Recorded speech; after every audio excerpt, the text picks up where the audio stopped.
I want to start this talk with a question and a puzzle. And many of you may have heard this question and puzzle before, but it's worth repeating again. I have in front of me a number 2 pencil. Plain, old, ordinary number 2 pencil. How many people does it take to make a number 2 pencil? 1,000.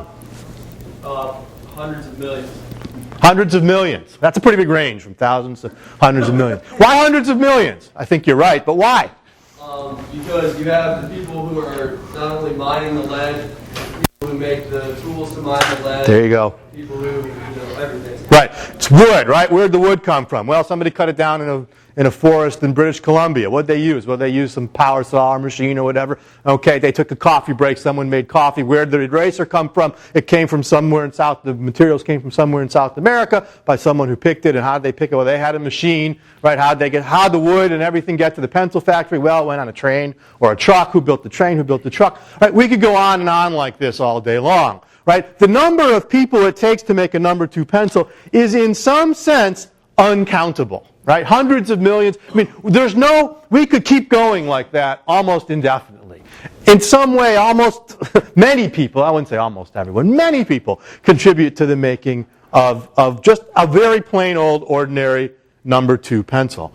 And that's a very simple good. That's not the space shuttle I was holding in my hand, right? That's a simple thing. Okay? But when we think about all the people it takes to make even that simple thing, right, we really begin to see the complexity of economic systems. But what I really want to point out here is not just that it's complex. Come on, clicker. Did I turn it back off? There we go. Not that it's complex, but that this process that we see, if I press the right button it will help, is order that's not the product of design. That number 2 pencil comes into being is the product of no one person or one group's design. It is an order that emerges, as it were, from the bottom up. It's an unplanned, an undesigned, a spontaneous order. And one of the key points to understand when we start to think about economics is that not all order is the product of design. And we know this, of course, from other areas, evolutionary biology, right? The whole Darwinian theory of evolution is about how order, creatures, right, distinct living beings emerge without design, without a designer, right? The process of evolution produces order, physical order in that case, without design. And what I want to talk about this evening is how not all of the beneficial practices and institutions of the social world are the product of intentional human design. Many, if not most, arose without design, spontaneously, through a process of social evolution. Let me give you a very simple example. I teach at St. Lawrence University, which is up near the Canadian border. It snows a lot, and it's cold. And one of the things that you notice on our campus is after it snows the next morning, right, by about 10 o'clock in the morning, we have a big quad like colleges do, and by about 10 o'clock in the morning there's these very distinct paths that are worn through the snow from people walking to get from place to place. And interestingly, those paths are very, economists would say, efficient, right? They really are like the best ways to get from place to place.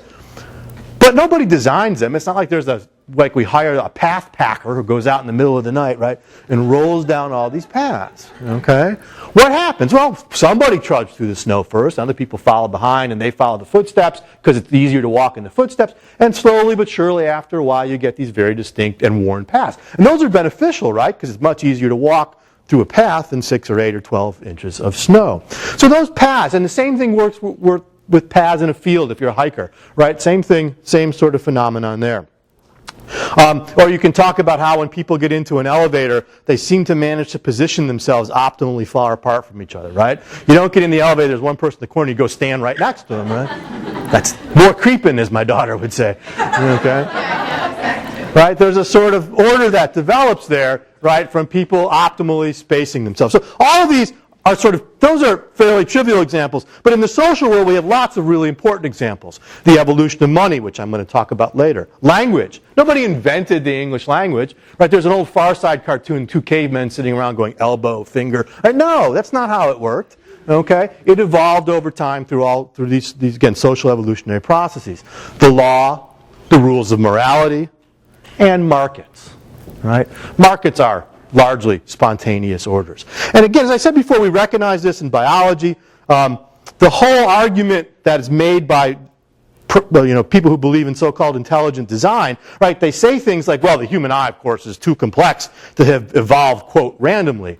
Well, actually, no, it isn't. The biologist's response is, it's the great advantage of Darwinian evolution is that it can produce these very complex things, right? Precisely in those sorts of ways, and that it's not random, right? There's a predictable process there that we can understand. Same thing is true in the marketplace. The social world is no different. In fact, Darwin borrowed from the Scottish Enlightenment thinkers, people like Smith and others, right, and the early economists, in his thinking about how biological evolution would work. So what I want to do is to sort of walk through a kind of history of thought about this idea of spontaneous order, and in doing that, get across, I think, some fundamental ideas about economics. And at the end, I want to explore some limits, potential limits to spontaneous order, and to think about what some of the difficult questions might be. So let me give you a sort of overview. I'm going to talk a little bit about Adam Smith, the Scottish Enlightenment. Tawny's got another talk later in the week where she'll talk more about Smith tomorrow, I guess. I'll talk a little bit about Karl Manger, and I'll talk a little bit about Hayek. And if you want to think of it this way, these three gentlemen are the most outstanding representatives of spontaneous order theorizing in the 18th, 19th, and 20th century, respectively. The 21st century is still up for grabs, so feel free to throw your hat in the ring. Then we'll talk a little bit about what it means to talk about the market as a spontaneous order. We'll talk a little bit about what exactly do we mean by something being designed or not designed, where does design begin and end. And then finally, we'll talk about what happens, or at least ask some questions about what might happen when spontaneous orders conflict. So that's the game plan. I want to start by looking at the Scottish Enlightenment. And that title for the slide up there, The Products of Human Action but Not Human Design, is probably the nicest definition of what we mean by a spontaneous order, right? And this is coined by Adam Smith's, that's the picture, his contemporary Adam Ferguson, who referred to the products of human action but not human design. The term, by the way, spontaneous order, is a 20th century term. I'll come back to that a little later. Right? With Smith, of course, we talked about the invisible hand. All right? And in Adam Smith, the notion of the invisible hand was, again, this idea that we could get beneficial outcomes without anyone necessarily intending it, that people were led by an invisible hand to promote an end that was not necessarily that of their intention. One way to think about this is that if you think about the words we use, right? If someone intentionally does something good, they intend to do something good and they do it, we frequently call that virtue, right? What if they intend to do something bad and they do something bad? Vice, right? What if they unintentionally do something bad? Accident, mistake. There's a legal word. Manslaughter. Remind me not to sit next to you at dinner. Negligence, right? But a mistake, all these sorts of things. What about unintentionally doing something good? Providence. Serendipity. Serendipity is the closest word, but serendipity suggests it's luck. It's a kind of, it just so happened that. As opposed to you did X, but produced good consequence Y. It's a little different, but it's close. What I want to argue is we don't have a really good word for that unintentional producing of good, of beneficial unintended consequences. And in fact, the Scottish thinkers, Adam Smith, David Hume, Adam Ferguson, what they were attempting to help us understand was how it could be that people could produce these beneficial unintended consequences. The famous line in Smith, of course, it's not from the benevolence of the butcher or the baker or the brewer that we get our dinner, but from their self-love. That people's self-interest, pursuing their self-interest in Smith, produces, through the invisible hand, these benefits for the rest of us.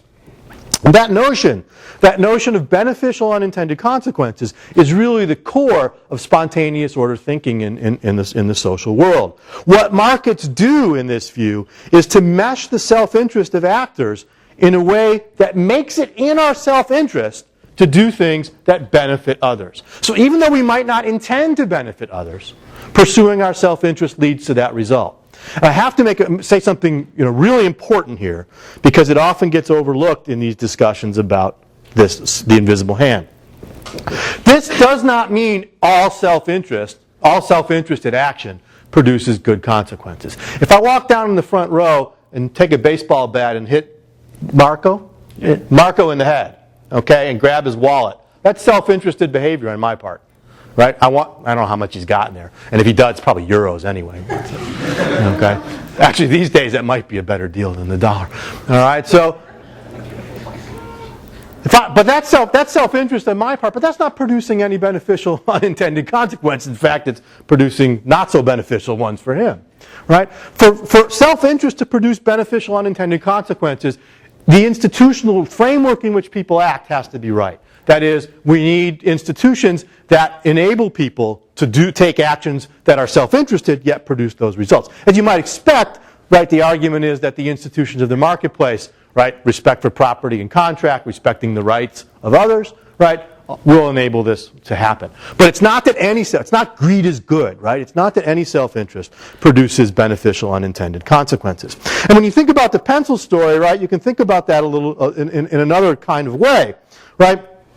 Think about how in the marketplace we cooperate in anonymity, right? Think about my shirt, my Eddie Bauer shirt I'm wearing today, right? There is no, isn't anymore any Eddie Bauer, right? It wasn't made by one guy, right? How did I get this shirt? Well, lots of people contributed to the making of this shirt. Same with the pencil. Those people who made that pencil are cooperating with each other, but they don't know each other, right? They're doing it anonymously. It's not like an Amish barn raising where we all get together and cooperate and build a barn. Right? This is a different kind of cooperation, but it's cooperation nonetheless. I can't get this shirt, this pencil couldn't have come to me without people cooperating in all those kinds of ways. And again, how that's possible, how it's possible that people can cooperate without knowing each other, right, is a really important question for social science, for economics, to answer. And so the interesting question becomes, why does the invisible hand work, and under what conditions will it work better or worse? What kinds of institutions best make this happen? And recognizing that there can be social order without design, that there can be laws of the social world, opens up the idea of having a social science in which we can understand the role that institutions play, the role that rules play, and how they produce these, or don't produce, these various orders. Just as in the natural sciences, we have to, in the social sciences, look beneath the surface of things and see what's, quote, really happening, okay? And that in the social sciences, that means moving beyond people's intentions, right, to get at the real deal, right, to get at the consequences those produce. Not the consequences, but the consequences, okay? Right? Because what we ultimately care about, I would argue, are the consequences, right? In what ways do certain kinds of institutions produce better outcomes, worse outcomes? All right? And that's what we need to be doing in the social sciences. And so this is where Smith and the other Scottish Enlightenment folks left things in the 18th century. In the 19th century, as I said earlier, the key figure in this line of thinking is Carl Manger. And I would argue that between Smith and Menger's writing in the 1870s, 1880s, not a whole lot changed in this way of thinking about the social world. There weren't all that many advances at the time. But when Manger starts to write by the 1870s or 1880s, he wrote two books, one in each decade, that added crucially important elements to our understanding of spontaneous order. And that work by Manger at that period also is the foundation of what's now the Austrian school, what became known as the Austrian School of Economics. And I would characterize the three key things he did in that period as these three ideas: subjectivism, marginalism, and methodological individualism. And they're all tied up, I think, with another sort of overriding theme. The first thing, it was Manger who argued that economic value is subjective and marginal. For the most part, before Manger, economists tended to believe that value was somehow inherent in goods or inherent in labor, right? The labor theory of value. That what made a good valuable was the ingredients, the inputs that went into it, right? So because the inputs had value, the final product had value. And what Manger argued, and other economists at the time as well, he was not the only one, but Manger made this argument most clearly. Manger said, that's backwards, right? That where value comes from is from the human mind. Things have value because people believe that they are useful. They might be wrong, but they believe those things are useful. And if you believe the final good is useful, you think it's valuable. And therefore, the inputs that go into making it are also valuable, right? If I think this clicker is valuable, all the plastic and the wiring and everything else that's in it are therefore valuable. If I think my Nissan Altima is valuable, all the inputs, including the labor at the Nissan factory, are valuable. It's not that the value of the inputs creates the value of the output. It's that because people think outputs are valuable, the inputs that go into producing them are valuable. Why is the Miami Heat willing to pay LeBron James $1 zillion? Right?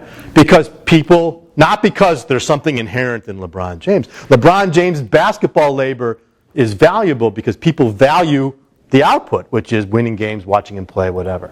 Right? His value as an input derives from the value we attach to watching basketball. It's not that basketball is valuable because LeBron James is a great basketball player, or because LeBron James has very productive human capital, right? It's the other way around. His capital, his human capital, his labor is valuable because we like basketball, right? Well played basketball. Anyway, okay. And so this is the idea of subjectivism, right? That value comes from the mind. The idea of marginalism is also crucially important here. And Manger, along with his two contemporaries, William Stanley Jevons and Leon Walras, emphasized this point in the 1870s. And by marginal here, what Manger meant, and it's a little bit different what the other guys meant, but that's a different thread to this story. What marginal meant here was the specific quantity needed to satisfy a specific end. So in other words, when we say, why does water have the value it has? We're not valuing all water everywhere. We're valuing a specific quantity of water that we need to satisfy a particular end, right? Even though, right, I mean, one of the paradoxes is that water is absolutely necessary for human life, yet it's really cheap. Why? Well, because any specific unit of water has all kinds of substitutes because there's so much water out there. The marginal unit of water isn't worth very much. Compare that to diamonds, right, which we don't need to survive, okay? But yet, any individual diamond is very valuable. Why? Because the individual piece is large compared to the whole supply. So that notion of the margin was crucial. And what both of these did is push social science, push economics, in the direction of methodological individualism. And by that I mean the idea that when we want to explain social outcomes, we have to start those explanations with the subjective evaluations of individuals. That what matters for how we understand the social world is what people believe and what they think. We have to start with people's subjective perceptions.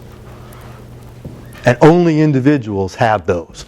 And so we have to start there. That doesn't mean, notice, by the way, this is methodological individualism. This is a method for understanding society. It's not a claim about people's, a metaphysical claim about people being atomistic or individualistic, right, in that sense. It's just a claim about how we understand the world. We have to start with individual perceptions. And what this led Manger to in his second book, his book in the 1880s, and that book was called Investigations into the Method of the Social Sciences, with special reference to economics. Not a pithy, marketable title, but a very good book nonetheless. Okay? What Manger did was to argue that all these things were part of a bigger approach to the social sciences. And in that book, he poses what's sometimes called the Mangerian question. And the Mangerian question is this: how can it be that institutions which serve the common welfare and are extremely significant for its development come into being without a common will directed toward establishing them? Now again, that's translated from the German, right? So it's a nice long sentence. All right. So again, how can it be that institutions which serve the common welfare and are extremely significant for its development come into being without a common will directed towards establishing them? And in other words, it's the invisible hand, right? How do we get institutions that are the products of human action but not human design? And Manger distinguished between these organic institutions, these institutions that were spontaneous orders, that were products of human action but not human design, and distinguished them from pragmatic institutions, which were the product of human design. He said, not all institutions are spontaneous orders, are organic. Some are pragmatic. Some we just create very intentionally with design, but many we don't. And we have to recognize that distinction, Manger argued. The other part of this story was he developed what's now known as the compositive method. And the idea here is, you like this notion of methodological individualism, you start with individuals and you build up, piece by piece, a story of how social and economic institutions emerged. Okay? And the compositive method was this sort of understanding of how institutions and practices and norms evolved, how we get from A to B to C to D, by understanding it in this sort of step-by-step approach. And what he argued was that if you start that way, you can explain how you get a general, sort of a socially accepted institution out of these individual pieces. And of course, his most famous example of this is the evolution of money, right? And I'm going to do this very quickly, but what Manger argued, and this was his favorite example, was, look, here's an institution that nobody invented, right? There was no Sir John Money, 1746 to 1822, right, who invented money, right? Money evolved, right, unplanned, undesigned, out of various and sundry human actions. If you imagine a barter economy where people are trading goods for goods, right, there's a fundamental problem. Who's the economist in the room, right? What's the problem under barter?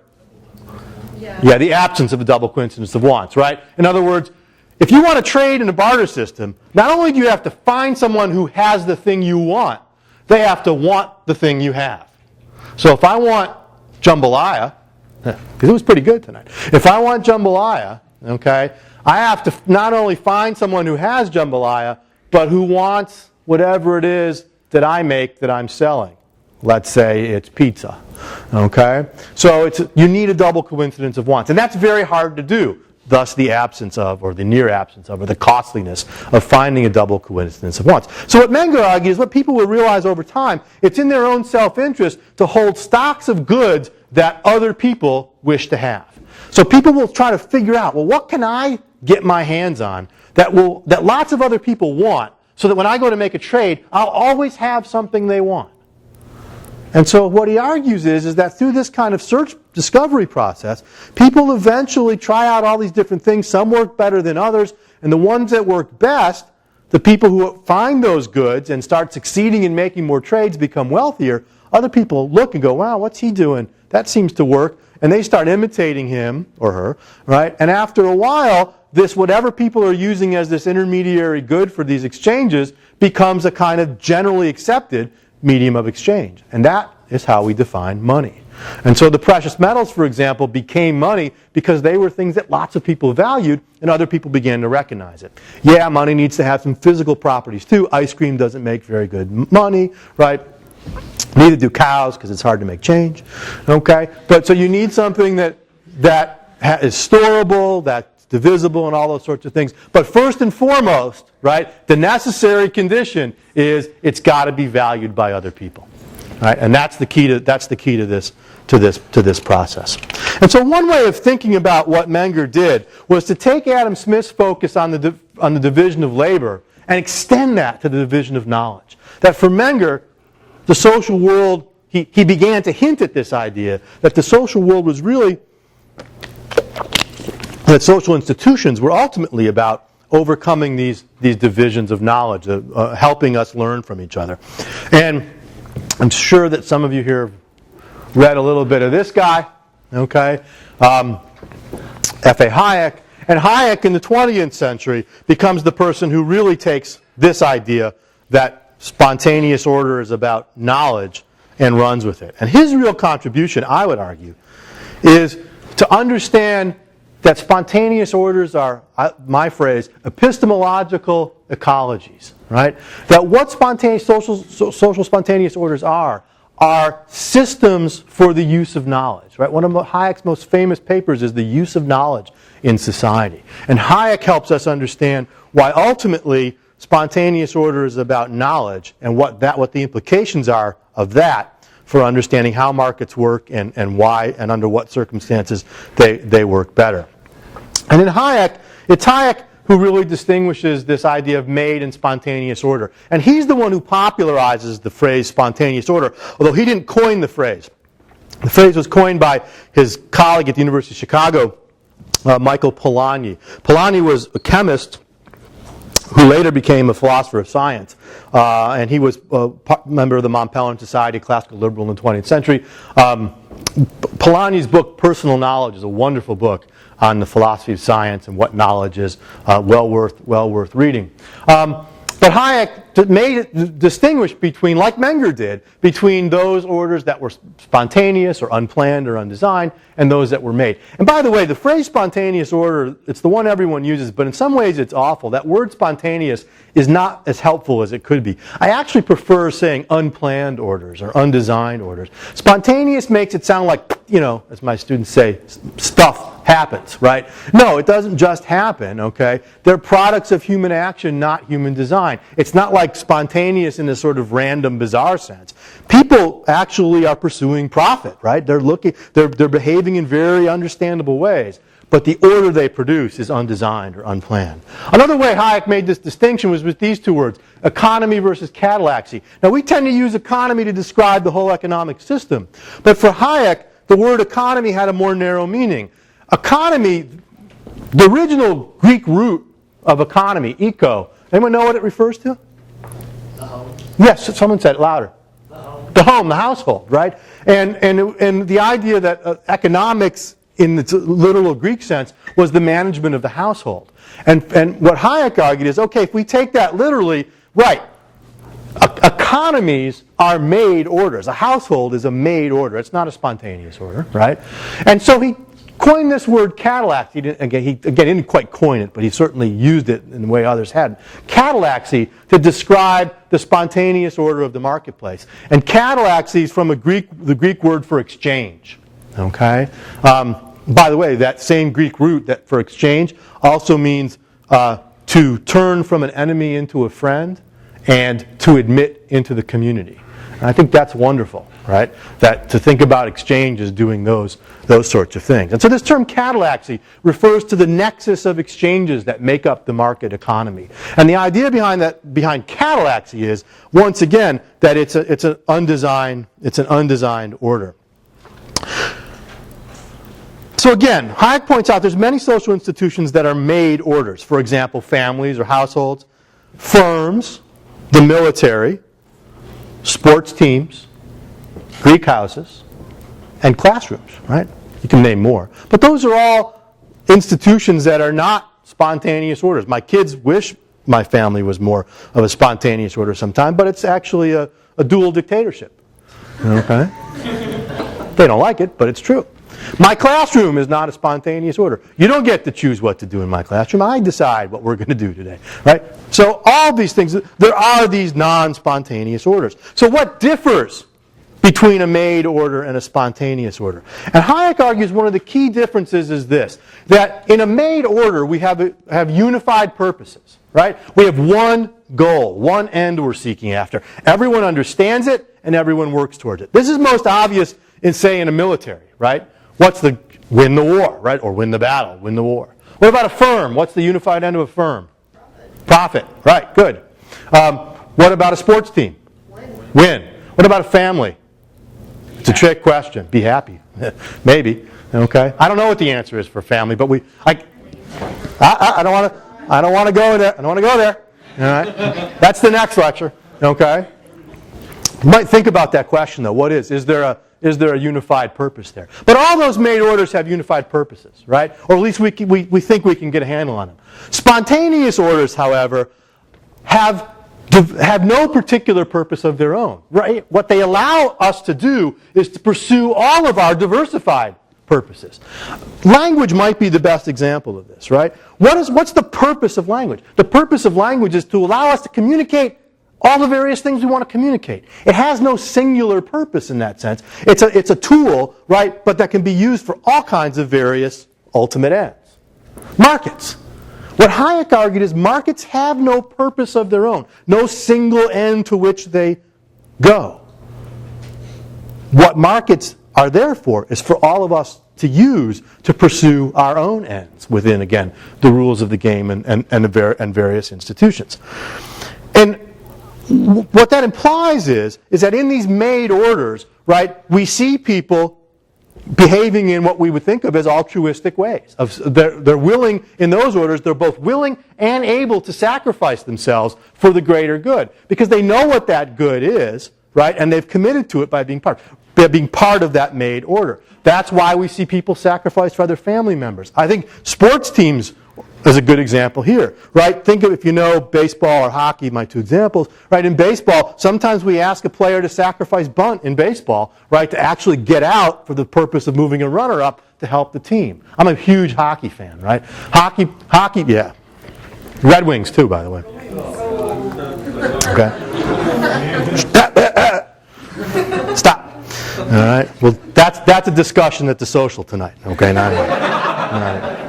Okay. Because if there's any Blackhawks fans here, we've got a real problem. Okay. All right. Anyway, but sports teams, right? Why do hockey players block 100-mile-an-hour pucks, right? Right. When you drop down and block a puck, you're sacrificing yourself for the good of the team.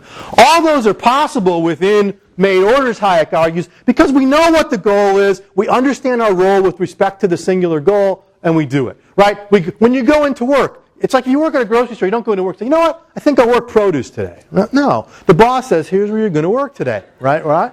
You have to do what the boss says, for the most part, right, as part of that overarching vision of the particular end.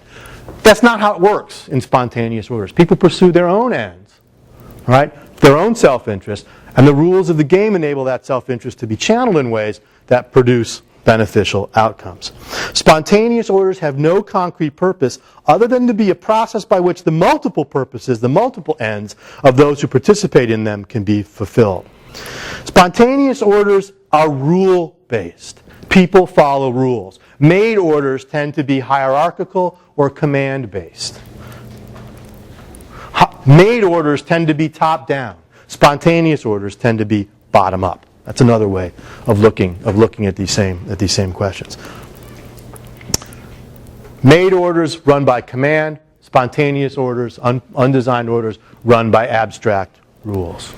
And again, this lets us think about some of these issues of self-interest and altruism in a different sort of way. For Hayek, there's nothing wrong with altruism, right? As long as it's within the context of these places where we understand how altruism, why it works and how it contributes to the goal.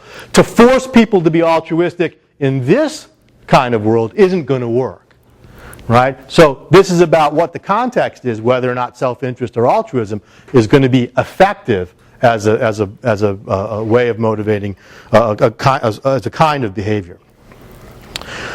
For all Hayek's thinking about these broad issues, right, perhaps his most important contribution more narrowly is how we understand how order emerges in the marketplace specifically. Okay? And understanding markets and the outcomes of markets as the unplanned outcome of planned behavior, of human action, but not human design. In the market, the units that act tend to be made orders. Households, firms, right? Those are our key actors in the marketplace. Right? Individuals, for that matter. Right? Internally, they may have command structures. They may be made orders. But their interactions with each other are spontaneous orders, create unplanned outcomes. How is that? Right? Individuals make their plans, decide what they wish to buy or sell. Those are their intentions. But when those intentions interact with the intentions of others, we get these patterns of desirable unintended outcomes. What exchange is all about is trying to find ways to satisfy everyone's wants in mutually beneficial ways. And for Hayek, the spontaneous order of the marketplace and other social spontaneous orders are ultimately about the coordination of knowledge And market prices, he argued, which are themselves spontaneous orders, are the key factor in producing the unplanned order of the marketplace. Prices themselves are spontaneous orders, right? They emerge out of the interaction of millions and millions of buyers and sellers. Yes, you're going to say someone actually stamps a price on the thing or programs a computer, right? But if that price is too high or too low, they're going to change it, right? Whether they want to or not, they're going to change it if they're interested in pursuing profit. And what Hayek argues is it's prices that coordinate all this behavior in the or a lot of this behavior in the marketplace. And the way they do that, he argued, is by serving as knowledge surrogates. I prefer this phrase, knowledge surrogates. Sometimes people say prices convey knowledge. I don't think that's quite right. They don't actually convey knowledge. They're surrogates for knowledge. They're substitutes for knowledge. We can use prices instead of the underlying knowledge. What Hayek argued is that when people act in the marketplace, they are contributing to this broader conversation, this epistemological ecosystem. And what prices are like little registers, knowledge surrogates, little registers that indicate to people what it is that the buyers and sellers know, or at least think they know. And importantly, Hayek argued, is that prices enable us to communicate with each other beyond the limits of language or beyond the limits of statistics.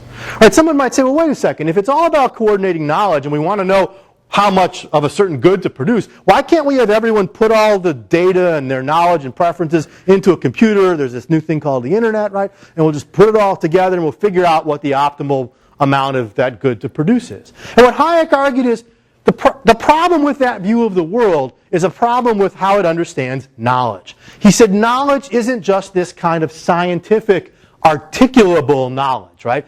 Knowledge isn't just things that we can say or write down. There's other kinds of knowledge, what he called tacit knowledge, what others have called tacit knowledge, or inarticulate knowledge. There are things that we know that we cannot articulate. And let me give you my favorite example, because there's lots. Raise your hand if you can drive a stick shift, regular shift. Excellent. About half. Gets smaller every year, which is very depressing. All right. How many of you ever tried to teach someone else to drive a stick? Or can remember when you were learning? Great. What's the hardest thing to learn about driving a stick shift? The clutch. What about the clutch? Not to pop it. Yeah. When to pull off the clutch, right? When to let go of the clutch. Okay, all you guys who drive stick shifts, how do you know when to let go of the clutch? You just feel it, right? You just know. Now, if I say to you, do you know when to take your foot off the clutch? You say, yeah, I know. And I say, well, explain it to me. Well, you just know. And then you're trying to teach someone, and they say, well, how do I know when to take my foot off? And you say, well, you just know. Yep. Boom. Right. Leave the transmission 50 feet behind, right? Or the car goes, ring, right? Okay? But you just know. And there's lots of things, skilled behavior like this, right, where you just know. Often athletes and musicians will say things like, my fingers or my feet work so fast, I can't really tell you what I was doing until it was over. Right? And if you really want the freak out example of this, right, the irony here is that one of the tacit things we do is use language. You don't know, you can't, you don't know where your sentences are going to end until you get there, right? Because if you try to focus on your words as they're coming out of your mouth, like I'm doing now, right, you wind up getting all tongue-tied. You communicate most effectively when you kind of back off and just let it happen, right? You know how to speak, right? Think about, by the way, how kids know the rules of grammar, right? Can form grammatical sentences, even though they can't articulate what those rules are. All right? Those are all examples. Here's another one. How do you keep your balance on a bicycle? You're solving some pretty nasty physics equations, right, to keep your balance on a bicycle. Do you know how to keep your balance on a bicycle? Yes. Can you articulate what you do? No. Okay, so I could go on. Lots of examples like this, okay? What Hayek argued was that what prices enable us to do is to communicate this knowledge, make this knowledge available to each other in the marketplace. And what he argued was this knowledge matters in markets, right? That entrepreneurs have hunches, entrepreneurs have experience, have contextual knowledge that sometimes they can't totally articulate, but that matters for understanding how resources should be allocated, for understanding things like efficiency, all these sorts of things. And that what he argued was when we have competitive markets and we have competitively formed prices, that knowledge becomes in play. That knowledge is available to us. And in fact, what he argued is this indicates to us that spontaneous orders are really about the complexity of knowledge. Right? And there's so much knowledge in there that no one of us can understand it completely. No group of us can understand it completely. Right? Only through these bottom-up evolutionary processes can that knowledge be exchanged and made use of. And that fundamentally, he argued along with Ludwig von Mises, is why socialism fails. Why attempts to substitute government planning for markets fail is because bureaucrats cannot get their hands on, or their computers on, the kind of knowledge that markets can make use of. And so they will consistently fail at trying to do what it is that they're doing because they can't know all the subjective trade-offs that people face. They can't know all people's preferences. One need only think about Obamacare to see this idea in practice. And to understand the hubris, right, of those who think they can acquire that knowledge and can plan out what an industry should look like in the absence of competition. Now what this goes to is another Hayek idea, the idea of competition as a discovery procedure. What Hayek also argued was that what competition does is enable us to discover things we would otherwise not know. We need competition because we're ignorant, because we don't know, right? To stay with my hockey example, why do we play the Stanley Cup playoffs every year, right? Look, I can tell you right now, every year for the last 10 years, the Detroit Red Wings have been the best team in hockey. And so as far as I'm concerned, why bother playing? Give them the stupid cup and let's be done with it. Okay? And we'll have another parade in Detroit and that's great. Okay? Well, why do we play the games? Well, we play the games because you can't know that ahead of time. In fact, why we play the games is to find out who the better team is. Right? If we could say, well, let's look at their biorhythms and all these. And we don't have to play. We'll just figure out, or we'll run NHL 11 or whatever, right? And we'll figure out who the best. No. What we mean by the best team is the team that can survive that competitive process. That's how we discover who the better team is. And in markets, it's the same thing. How we discover how resources should be utilized is through the competitive process. We need competition because we're ignorant. And you can think about the parallels here to academic freedom and the scientific discovery process. Why do we allow people to freely pursue their research? Because we don't know what the answers are. And freedom enables us, and that competitive process enables us to find out. Okay? So, a couple things to think about. Some critical issues now with respect to spontaneous order. Where's the line between designed and unplanned? And we can ask this with respect to two institutions. Firms, right? Are firms always hierarchical and planned, or do firms have spontaneous order elements in them? Or is it a mix of the two? And what about governments? Right? Is government itself a spontaneous order? If so, right? What is that? What are the implications there? And here's another interesting question. At what point does government become so small and so local that it looks more like a firm? And at what point do firms become so big and so entangled that they look like a government? All these, I think, are very interesting questions. Call them boundary questions, I think might be the best way to think about them. Right? And ones that people who do this kind of work are thinking about but don't have easy answers to. The other critical issue is what happens when spontaneous orders with different values conflict. And if you look at the bibliography I gave you, there's two papers, I think I put both of them in there, by Gus de Zerga, who's a political scientist who writes on these issues. And Gus, I think, has made some of the most fundamental challenges to sort of Hayekian, libertarian versions of spontaneous order. Because he argues that there's at least three other spontaneous orders at work alongside that of the market. Democracies, science, and the natural world. I'm going to talk just for a minute about democracies and nature and leave science aside.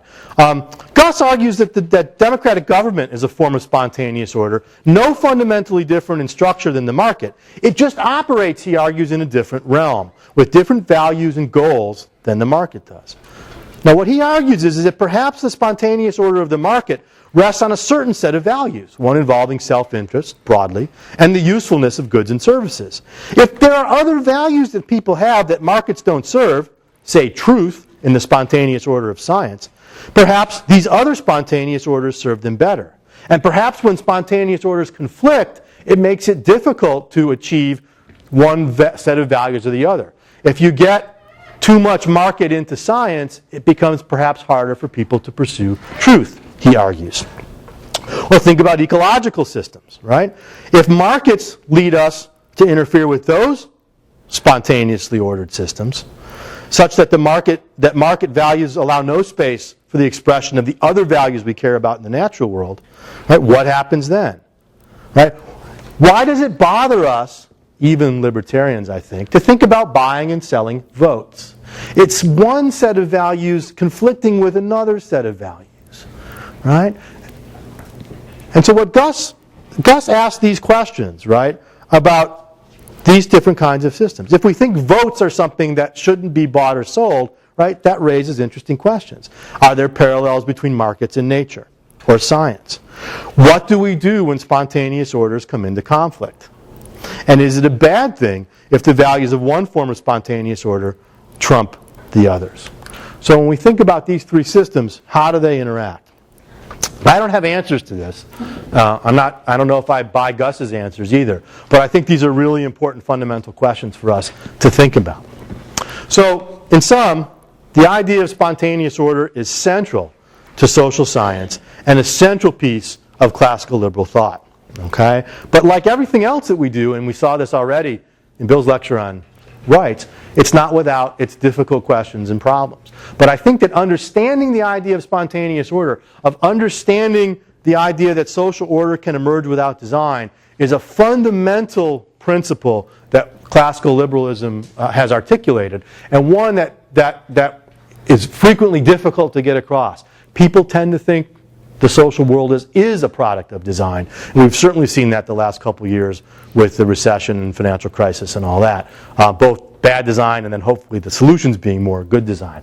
So really stressing the point about spontaneous order and the point that they work well when the institutions and rules are right and they won't work well when they're wrong, I think is really, really important.